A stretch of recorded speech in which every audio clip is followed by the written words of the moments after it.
Good day to our friends in the retail and allied industries. CJ Sana here from the Shangri-La Plaza, and I'm delighted to warmly welcome you to the latest episode of the Philippine Retailers Association award-winning podcast, Let's Talk Retail.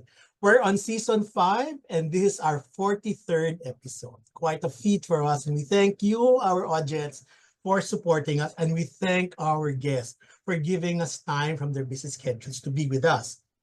We have been on hiatus for the past few months. We were very busy with our milestone conference, and we're back, and we're glad to be back. And today's episode is our final episode of our Power Women in Retail series. My conversations with these incredible women reinforce my belief in their strength and resilience. The ability to tackle challenges with grace and rise above adversity is inspiring. Therefore, I conclude, like what Beyonce said, who runs the world? Okay? Before we dive into another enriching conversation, please take a moment to like and follow us in our YouTube channel and also on Spotify. Now, let me introduce our guest. Our guest for this episode is a prominent figure in the fashion and beauty industry with over 20 years of experience. Before founding Happy Skin in 2013, she was a top model and served as president of Professional Models Association of the Philippines, PMAP, implementing vital reforms for models' rights. She has received several accolades, including Woman Entrepreneur of the Year in 2017, Inspiring Filipina Entrepreneur of the Year in 2018. She's a vocal advocate for women's empowerment. She has spoken at various prestigious events and has been a UN Women Philippines champion since 2020. Ooh, that's multi-hyphenated. After leaving Happy Skin in October 2021, she was recognized as Asia's most influential by Tatler. She holds a BS in Management from Ateneo de Manila University and an Executive MBA from the Asian Institute of Management. Her insights are shared in her best-selling book, Read My Lips, What It Takes to Build a World-Class Homegrown Brand. And this is still available in your nearest bookstore, national bookstore. So please get a copy. Very good read. So, ladies and gentlemen, let's extend a warm welcome to our guest for today, Risa Manangkil Trillo. Hi, Risa. Hello, thank you so much for having me. It's a big honor to be part of this podcast because I've seen your lineup of big names in the retail industry, and I'm so happy you're doing this. Uh, it's like a mini masterclass of sorts for anyone who watches and listens. Thank you so much. First, thank you will be for being a moderator in our milestone 30th Philippine National Retailers Association, NARSA National Retailers Conference and Exposition. You are one of our moderators. Thank you so much for that. Thanks for having me. And now, thank you too for joining us today. Now, before we start, let's have some good vibes. Let's pick up your fortune. I will pick up your fortune for you. All right, let's see what the fortune cookie has for Risa. Are you expecting anything, Risa, these next few days? I don't know. Let's see. Let's see What what. does my fortune say? Oh, your fortune says, your fortune says, nothing is perfect, so learn to look at all situations with understanding and a positive perspective. I like Comments? that. I like that. Well, I think that's the perfect fortune uh, cookie for me because I grew up like as a perfectionist. It's my best and worst trait, but now it's telling me to always, not everything can be perfect, and that's the perfect fortune cookie for me. Does that frustrate you when not everything can be perfect? Before when I growing up, I was too much of a perfectionist. It did, but now I've learned to let go of things. I was too hard on myself, even for things that aren't within my control. Ah, So right. yeah, so I But wanted everything 100% and perfect, but now I focus on the things I can control. your journey is an amazing one. If I go to your book, talking to you before. So, in your journey as a model, what were your key learnings there? You were the youngest the senoras voted you to be head them. How was that? What did you learn from that stint being the head of the Professional Models Association of the Philippines? Well, I guess my entry into the world of fashion and modeling was because like many girls, you always dream about being in the fashion industry. You look at it as so glamorous. You see pages of the magazine, and even if I graduated from management and Ateneo, I guess you can say it was a business decision to still choose modeling because I would earn more than be in a 9 to 5 job, even if I got offers. So I guess it was a strategic decision. I earned more and had extra free time to pursue my passions. And if I look back, I guess I can say that a defining moment in my early career was being part of a global campaign like Benetton. It was That's right. such a rare it was such a rare opportunity, especially in an era where fair skin was often put on a pedestal. And to have my brown skin celebrated on an international platform. I remember the day we shot that in New York. It's an experience I could never forget. That was And with right? That's with Tim. yes, with them. I mean, it was such a memorable shoot and a Yeah. huge honor to be a Filipino that's part of a global campaign like that. Um, so when I look back, I think that's the campaign that made me realize the power of embracing who I am and how that empowered me to have a voice, not just for myself, but for those who felt voiceless. I mean, representation is very important to see someone like yourself in media, in ads, in campaigns. And growing up, I felt like a morena that I couldn't relate to all the fair-skinned women that I would see in ads and campaigns. So to be a part of it, I knew I was also speaking for the voiceless, for morenas who couldn't see themselves in a lot of campaigns, whether it's in fashion or beauty. And I guess it also taught me that beauty is about authenticity. And when we celebrate our uniqueness, we really create space for others to do the same. So my years in fashion as a model, and especially this experience, it influenced my career direction, especially in the beauty industry. That beauty really has the power to empower others as well. Yeah, you remove the veil of the invisible that covered the invisible. Diba? There's another thing when you're a model, you're not the tall model, right? You also broke that stereotype that models have to be Tisay and they have to be tall. So what was it you projected well? If I remember right, when I see fashion shows before, when you Oh, were thank you. you projected well and you were not. Is it about height? Just for those, ano, challenge like me. Runway shows, yeah. Well, before modeling was very, I guess, structured. They expect you to be a certain height, a certain build, Yes, di ba? Tingin nila sa mga models on the runway, kailangan mannequin, parang hanger, and the right, clothes should just fall on you. right. Um, and I guess I wanted to show the local modeling industry. I may not be the tallest, but I will be the most professional model you'll work with. I will be on time. I will do anything the shoot requires me to do. Anything on the runway, I will do it.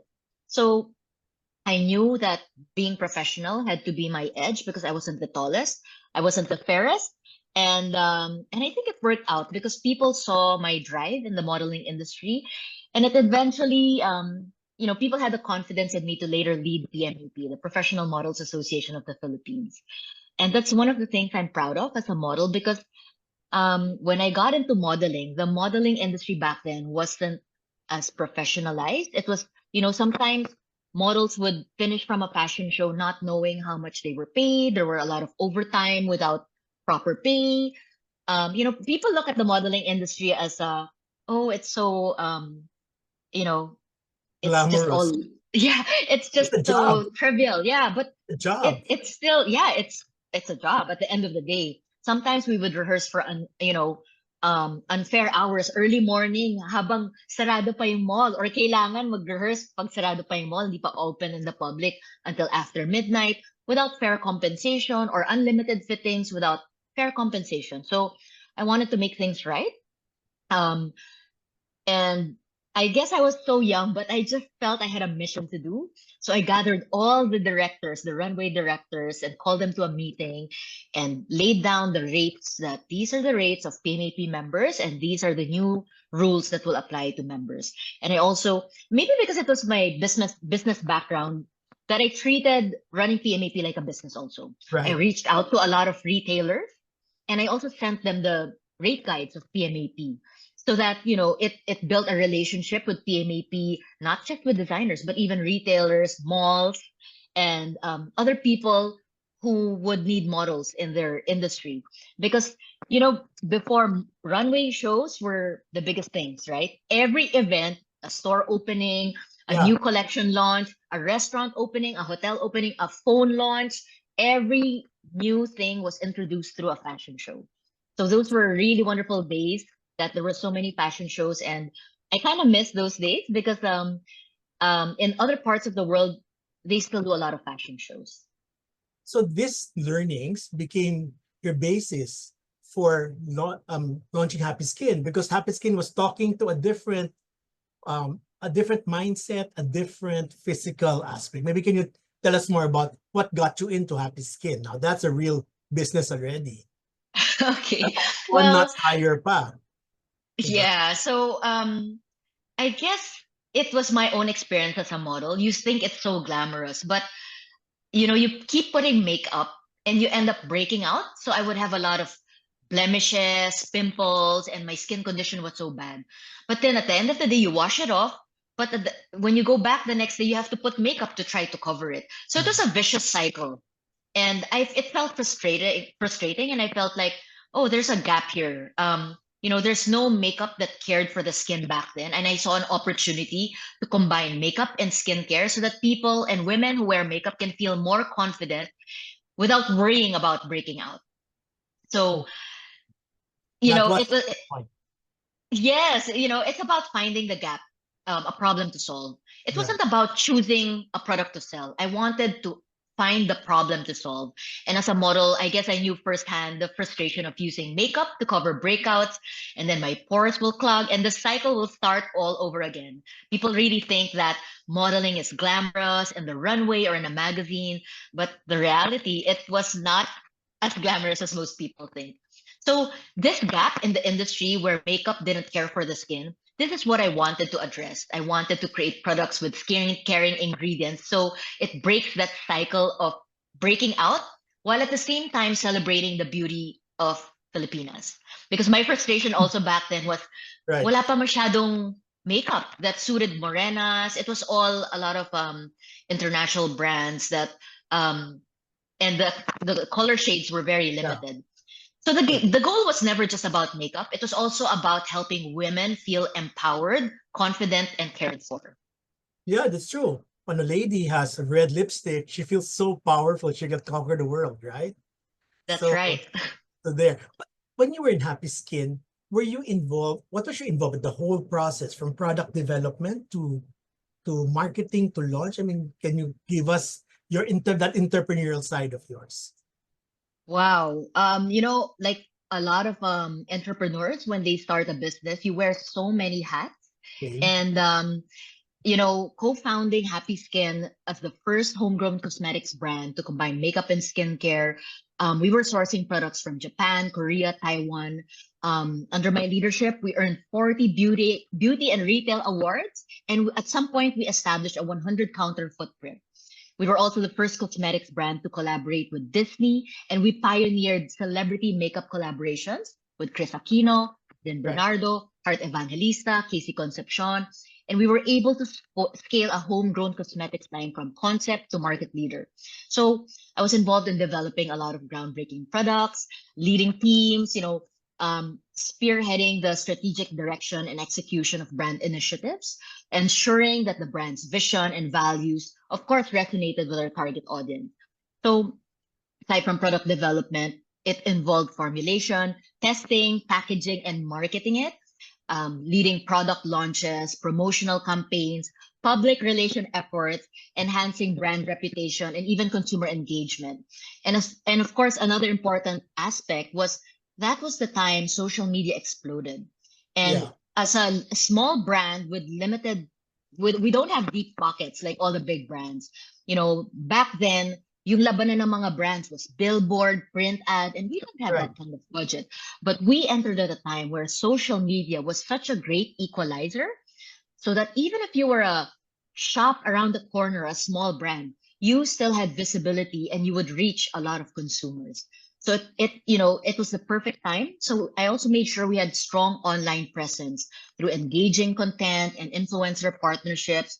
And um, I would also help train and lead the beauty advisors and store associates, ensuring that they also imbibe and carry the brand aside from learning more about the products. So we would have regular training sessions to enhance product knowledge, sales techniques, customer service skills, so that they're very personalized when they deal with the customers and they have knowledgeable service.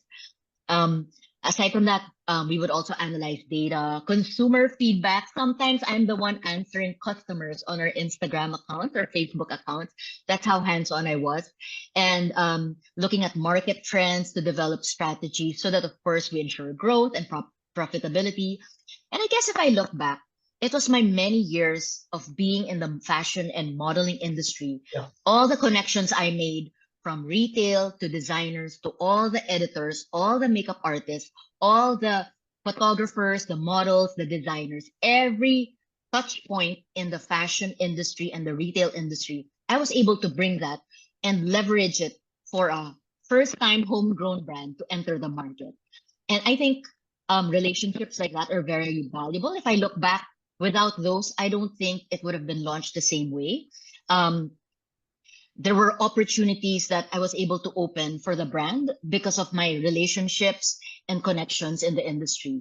So, of course, maintaining strong relationships with mall management teams and securing prime locations was very important, especially for a local homegrown brand Right. that was competing with a lot of, there was still this colonial mentality na imported is better, or, so Yeah. having relationships with different people in the industry was very important for a local makeup brand that was starting and competing with the big giants. If just, all these things told me, parang, whoa, that's a lot, no? To unpack. If you were gonna put that in 3 keywords and you're talking to these aspiring entrepreneurs, what were the 3 things you would tell them? Coming from As your advice, experience. as advice to any starting Yes. entrepreneur. Wow. 3 Um, words. 3 words. Yeah. I had patience as one of them. Well, maybe I'll choose 3 values that are Yeah. important in Okay, entrepreneurship. that's good. That's good. What are those 3 Um, words? I think one, perseverance. Yeah. People always want to get and become an entrepreneur thinking I'll have more free time, I can Yep. control my time and leave a 9 to 5 job, hawak ko oras ko. But actually, when you're an entrepreneur, you're working 24/7 thinking about the business, even on holidays, when the weekends, especially if you get into retail, that the busiest time, the Yeah. holidays and the free times are when you're thinking of your business the most, because that's when everyone's at the malls, especially when you're in retail. um Perseverance. Next. Perseverance is very important. Number 2, passion. Because I think in any career or industry or profession you get into, I know it sounds cliche, but you really have to love what you do.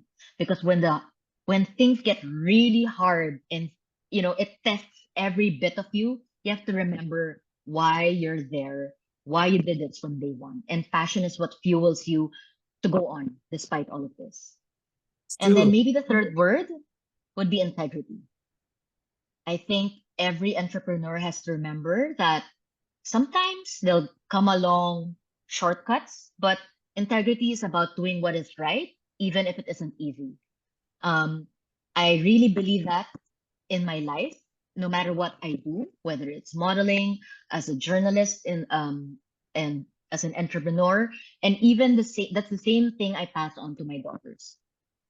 You moved on from, which is quite a surprise, a bit of shock, maybe, honestly, from Happy Skin and doing other things already. Was there a strong reason why you decided to move on? Of course, the decision to exit the business wasn't an easy one. That was like at least 8 years of blood, sweat, and tears. Yes. Like, like I gave 200% of myself. My husband and I invested our savings in that. But I realized for anyone who wants to get into a business, sometimes you always think when you partner with people, oh, we have to make sure everyone has something to bring to the table. Diba? Different skill sets, different Right. assets. But I think the most important when you get into any business and you think of your partners is that you share the same values.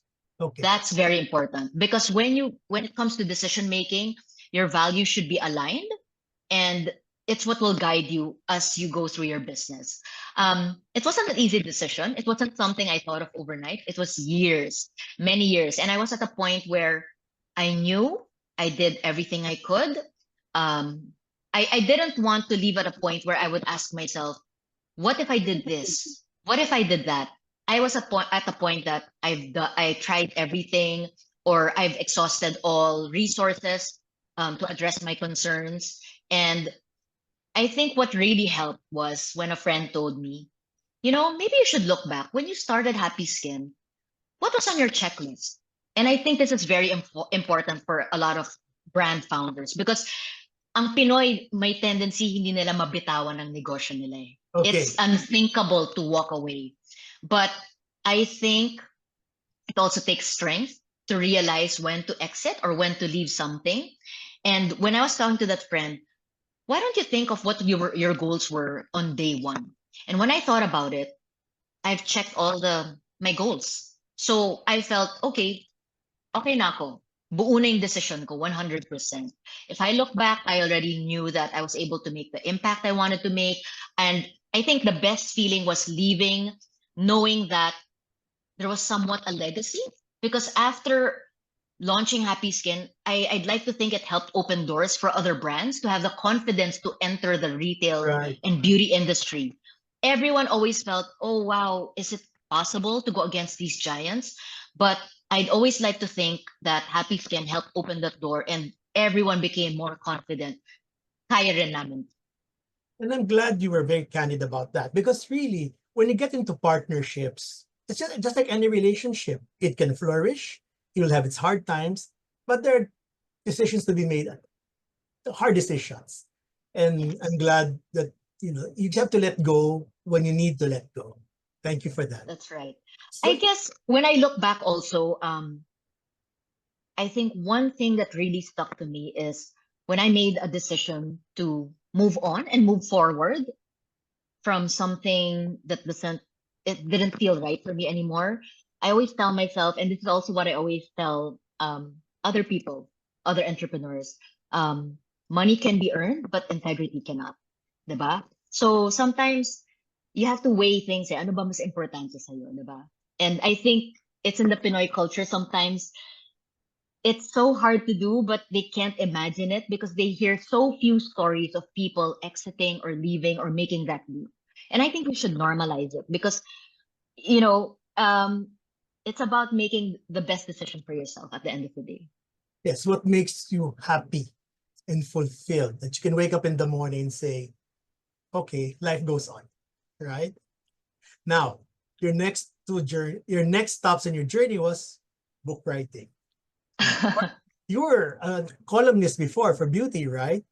But Yes. this is the notch higher. What made you write this book?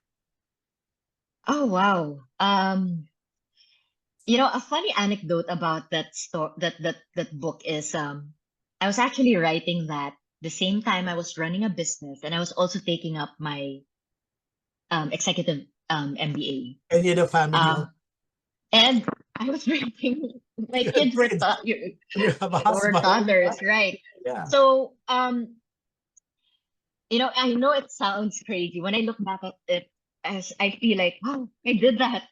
But Yeah. yeah, but I knew when the opportunity came and the offer to write the first female business book of Summit came, even if I was juggling all of that, it's an opportunity I wanted to grab because I wasn't sure when that opportunity would be offered again. And so I said yes when I was approached by Summit Books. And of course, I think it was the perfect time to have a book like that because there was such a big clamor for women in business. And most business books were written by men. And there weren't a lot of books that women could relate to And I also wanted to make business very digestible, uncomplicated, and easy to understand, so that if Right. it's your first time to get into it, you can understand it without feeling overwhelmed or intimidated. So And you when that rejected a lot of yeah, things from other people. so when I got that offer, I was transparent, and I raised it to my professors in AIM. And my professor for my MBA degree said, you know what? Why don't we consider making your book your thesis? And it would be the first time in the history of AIM that a published book would be a thesis. And I wanted to be fair, so I didn't tell my publishing team that it was going to be my thesis, because I didn't want to put that pressure on them, diba? So they only found out that it was also my thesis when it was finally published. It Um, must have been an interesting defense when you did. yeah, it was. I guess it was also the first time that it was a book. I didn't. It was still at its raw stages, like a manuscript of sorts when they saw it, not yet the printed final output. But I feel so grateful that they allowed it to be my thesis, a first in the history of AIM, Yeah. and something that now other fellow entrepreneurs and people taking up their MBA degree can look back to and reference. Um, I also wanted the book to be not just about my own journey, but I tapped a lot of pillars in the business Yes, I industry saw to it. share Right. their Right. insights In and the last their portion. own their own journey. So I guess that's why I call that section like an MBA of sorts, because you're able to tap the minds of these people who people can't really access most of the time. So I Yeah. wanted it to be the book to be of value to a lot of people. MBA in a minute. Yeah, MBA in a minute. That's right. Um, there you were doing so many things, and you talked about the pressure of being an entrepreneur. How do you manage family and even time for yourself? How do you manage that? Um, the question about work-life balance is always the biggest question thrown to a woman. And I want to point this And out. yes, No please. one always asks male entrepreneurs or male CEOs about work-life balance. It's always only asked to women, right? And why? Because it's only women that society seems to expect to also care for the household and run the family while balancing a career. Guys are just expected to, flourish in their career. I mean, I need to point that out. Did you Oh, ever get asked in your entire life, CJ, how do you balance work life or how do you balance family? And no, it's always women who are asked. But stronger question when it comes to dealing with when the women are being asked that question. yeah, but Diba? I think that question also shows there are more women in business now than before. Right. Women are realizing that they don't, aside from being homemakers, they can also be breadwinners and contribute to family income. And my answer to work-life balance will still go back to my husband. My advice to everyone is I feel the best way to achieve work-life balance is to ensure you have a strong support system. And me, I found it in my husband, Paulo. In every decision I made, he was a part of it. When I chose to go to AIM, I didn't decide on my own. He was part of the decision because his support meant he would also support the home, the things I wouldn't be able to Yeah. do. He would be caring for the kids, fetching them in school. And I think the right partner is very important if you want work-life balance as a woman. Because my husband is the kind of guy that views um, chores at home as equal. It's not just for women. And that kind of support is very important because there's equality in the home. That means equal opportunities for us in our careers, and the things we have to do at home are also split equally. It's not, sometimes he likes cooking more, sometimes I like repairing things more. We're not very our roles at home aren't defined by gender, right? So I think finding the right partner who supports you in your career and actually contributes to the care work at home is very important. Um, a lot of women, or a lot of people really take this for granted, but the right partner is really, and because of him, I've been able to do all these milestones and achievements. I don't think I would be able to do that if not for a partner like him, who views everything we have to tackle as a family as equal. I'm smiling. My smile is this wide because I had two questions here. One was for career women, your advice to career women, and your advice to significant others, husbands or boyfriends. So you answered it. I Support. did, I did. Yeah, the right support, the right partner. In fact, I remember, I think it was Sheryl Sandberg in one of her Yeah. commencement speeches. She said, the biggest decision you are ever going to make is who you're going to marry, and if that partner will also support or contribute to the care work at home. So that's the Very- biggest determinant of your success in career as a woman. I saw your family picture here. You have two Thank generations, two different generations. How do you manage two generations of children? Oh my You goodness. have, you have Gen Z, a millennial, and Gen Zs, right? Yes, Gen Zs. Um, Actually, I love it because they're my source of retail Ah, information. I see okay. consumer habits of millennials and I see consumer Right. habits of Gen Z. And I think it empowers you more as someone in business. Yeah, because multi-generational is more felt now, whether in business or in families. How do you deal now when you're working with your advocacies, when you're talking not only to people older than you, but younger than you? How do you manage to get this intergenerational work done? I think the generation today, the younger generation, um, information is at their fingertips. They're the generation that grew up with everything is already digital. Anything they want to know, they just have to tap their gadget and they have answers to everything. They're smarter than, anyone can ever imagine. I'm sharing information to my daughters and they tell me, "Oh, mommy, we already know that." They have information at their fingertips, but at the same time, this is the generation that's also very values led. My daughters will be the first to point out, "Oh, mommy, that's not good for the environment. Oh, mommy, why should we support this brand if they're not caring for the environment, or they're doing something harmful?" So they're very values led when it comes to purchasing decisions or supporting a brand, and because they have information at their fingertips, they're also the kind of consumers that love to research. They'll really learn everything they can about a product before they buy it. They're the next generation of shoppers. They are predicted to be the biggest next chunk of shoppers, the biggest I know shoppers in the future. we have to be ready for them. Okay, We do. done with the book, done with the family, United Nations. That's really higher than everything you've done. What led you there and what's your learnings from there? Okay, wow.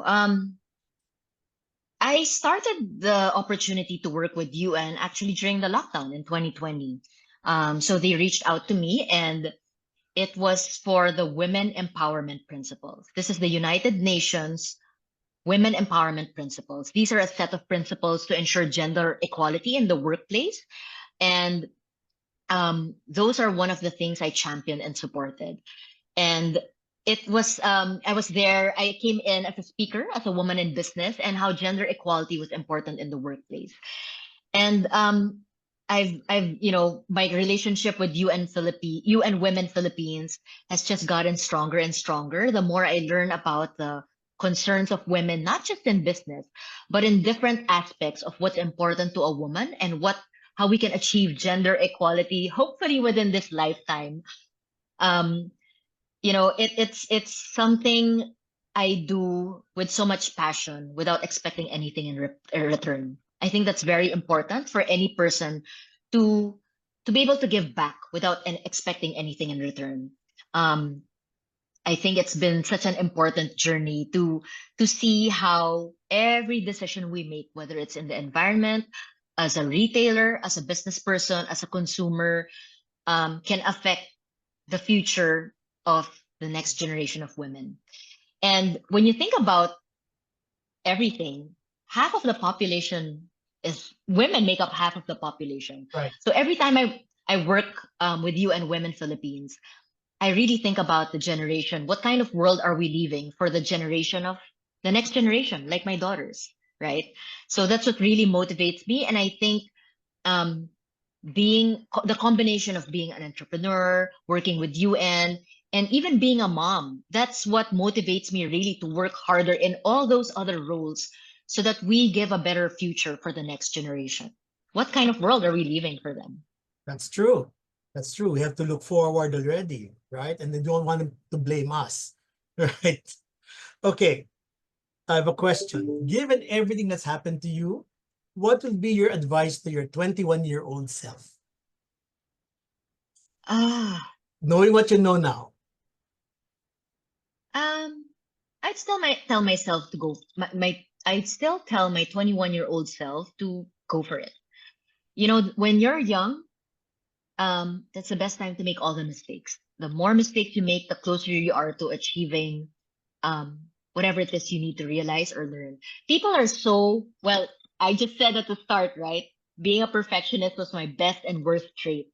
And Yeah. I was so, I was too much of a perfectionist before. But maybe I could tell myself, my 21-year-old self, it's fine. Just make, the biggest inventors, the biggest businessmen, the biggest tech people in tech all reached where they are now because they had to still go through a lot of mistakes before reaching that aha moment or reaching that moment where finally they made it, they discovered it, they cracked whatever they needed to invent or do. And I would tell my 21-year-old self, that's fine. That's the best time to make all the mistakes. And another reason why it's, you have to be more forgiving and there's really room for mistakes. When you're 21, you're not yet thinking about a family. There's so little at stake when you're Right. 21. You're not thinking about, if you gamble in business, that there's nothing left for your kids. Right. So Right. that's the best time, to just go for it. And at 21, your passion and your drive and energy to make things happen is so different. So I would tell my 21 years old self, make all the mistakes and just go for it. But you're not in a chill mode, are you, at this point in your life? No, no. I think um more than ever, after everything I've learned, I really know what I want. I know what to do, and I know what difference I want to make. And I still have that hunger to make it happen. That's important. Even at our age, there's still that hunger to make things happen. Now, you've been giving advice to the entrepreneurs, you've been giving advice to women, career women. Now, what is the best advice given by your parents? Hi, Tita Milen. Um, by my parents, I think it's what I mentioned earlier. Do what is right, even if it's not easy. I Okay. think integrity is so important. Who would you consider your mentor in business? Were there mentor or mentors? Um, I think the wonderful opportunity I had because I had a lifestyle editor of the Philippine Star as my mom, I got exposed to a lot of people in business at a young age. I would see, my mom would always tag me along where when she had to interview someone or whatever, it was related to her career as a journalist. So I got to meet a lot of people at a young age. And it was because of these people I saw at a young age, oh, it is possible to be a woman in business like Tessie C or Robina Gokongwei because I saw them as a young girl, Right. you know. And it wasn't an opportunity that was impossible to me because I grew up seeing, oh, there are women in business, right? Correct. So Correct. it's so important to expose the next generation or your own kids to, you know, they can't be what they can't see. That's so important. And because my mom was able to expose me to different kinds of people, it didn't feel impossible to be a woman in business myself. So You can't I be what you can't see. you can't be what you can't see. That's why for women, we need more women in tech. We need more women in the industry of space, technology, AI, because there are so little women there. So the career opportunities for women there are also less. But yes, you can't be what you can't see. So it's good to see athletes, entrepreneurs, women in tech for women, so that little girls can imagine I can be like that one day. And that is the summary of MBA in a minute. When I look to this section, there's a lot of wow, high-powered business people. What would be a common thread from your observation? As a writer, as a Oh, woman, when I got to interview all of them. yeah, when you were doing this portion, you were gonna distill it. What were the winning factors about these people you interviewed? You mentioned two of them, TSC and Rubina. The other people there are more that I interviewed Yeah, also, like MVP, yes, right? Not that's just a lot. women in business. That's Yeah. right. Um, even Lance Gokongwei. But he was here I also. Paulo's here. Yes. So I think even if it doesn't explicitly say in that section, Right. one thing I realized they all had in common was they all had like a personal hurdle, or um, a personal hurdle to go through. People don't really see it, but it's what really unifies all the entrepreneurs or people in business. It's not always talked about a lot. And maybe that's why there's so much pressure for anyone who gets into business to be perfect, excel immediately, succeed. But before all of them got to where they are, there were also a lot of challenges and roadblocks and problems. So I think that's the part in business that people don't see. And they think it doesn't exist. That's why there's a huge pressure for all these young entrepreneurs for their businesses to explode and be successful immediately. Okay. Now, I have a question. I have questions on a section called friend or foe and why. Okay. So, technology, friend or foe For myself for, or for your for the business, industry? for what you see, what's happening. Technology friend. I think we Why? shouldn't be afraid, because we shouldn't be afraid of what's next. Artificial intelligence related to technology. Still a friend, as long as it's used the right way. All right. Here's this one's interesting. Selling platforms. Lazada, Shopee, Zalora, Shein, and others. Friend or foe? A friend of any business person, but possibly a foe for other industries. All right. Okay. My last questions. After a busy day, how do you unwind and recharge? Okay, maybe fun fact, I recently got into pickleball and I've super been Oh, enjoying.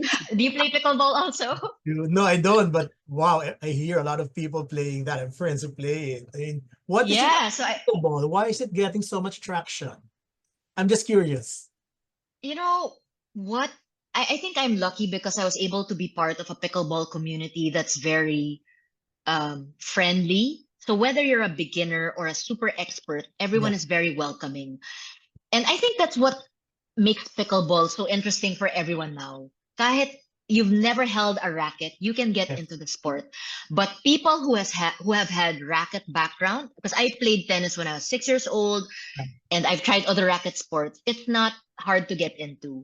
And every game feels different. That's why it feels fun.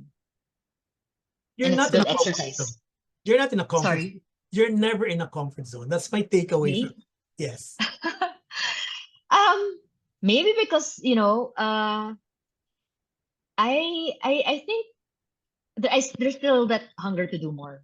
That's why I'm not comfortable where I am now. I see, whether it's as a mother, as a journalist, the work I've done with you, and I know there's still so much that can be done. So it doesn't feel right to be comfortable and just rest. I still want to be able to give back, make an impact, especially for the next generation. Which brings me to my last question. What else does Risa Managiltrillo want to conquer? what else is there? I mean, you've done so much already. So in Maslow's hierarchy of needs, you're there already. What else could we expect and we would like to support you with? Well, I'd like to think my journey has been interesting. I've contributed in the world of modeling. I've contributed and left some sort of written work through my book. I've also made a dent in the beauty business and landscape. But when I think about it, these are all local. So the next dent I want to make and the big impact I want to make is in the world. Any particular angle that you want to make a dent in? Have you found that issue, concern that you'd like to be part of in Well, resolving? whatever it is, I for sure, making an impact globally will still be about being proud to be Filipino. We'll still champion our country to the world. Okay, mabuhay ka, Risa. That was fantastic. Wow. Very insightful, very soulful, very candid, and I hope our audience gained so much insights from you. Thank you so much for your time, Risa. Thank you for from your busy schedule, you carved out time to be with us. And I'm so happy this much awaited conversation happened. Thank you Thank again. you for having me. It's such an honor. It's a pleasure. And ladies and gentlemen, Risa Manangkil Trillo, our guest on the 43rd episode of Let's Talk Retail.